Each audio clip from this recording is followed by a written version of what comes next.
that I got home from someplace, and I told my wife, well, something's up.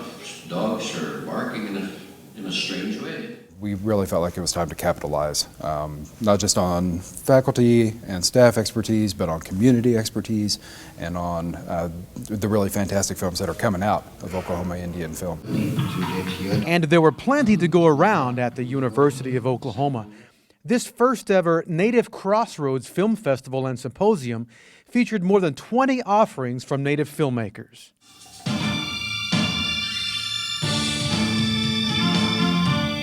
Whether it's through the telling of our own histories, through things like the Chickasaw Press, tribal cultural centers and museums, Native American literature, Native American film, every day, Native people and tribal communities are taking the agency to tell our own stories, tell the stories of our families, and that, I think, is a future that we can all look forward to.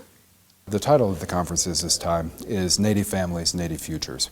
And basically what we're trying to do is to make all of these films talk in some way about issues confronting Native youth in crisis in some way, Native children's issues, and especially kids in foster care. So we're using Randy Redroad and Heather Ray's First Circle, the documentary that recently came out, as kind of the centerpiece to talk about that.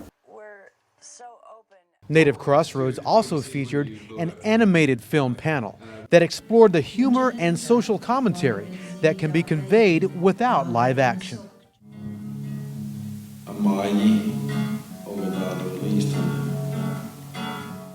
Our water is getting polluted in Oklahoma.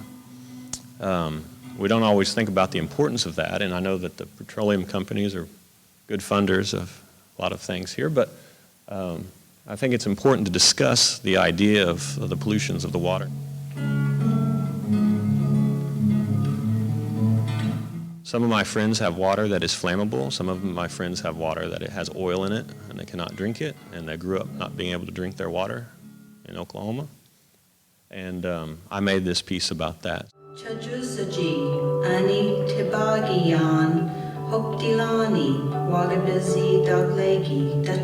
It's not all about crisis. It's also about, building up volition, right? Building up autonomy and, heading forth to meet challenges as they come.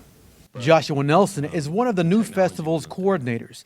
He's optimistic about the future of Native Crossroads and the messages it can present.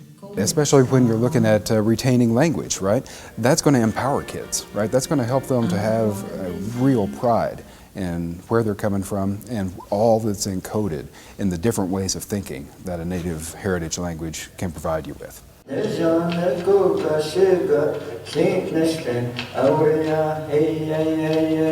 We're hopeful that, first of all, a lot of people will see this festival and be excited by it. And so when I think that gets on people's radar, then they'll be excited to throw their support behind us.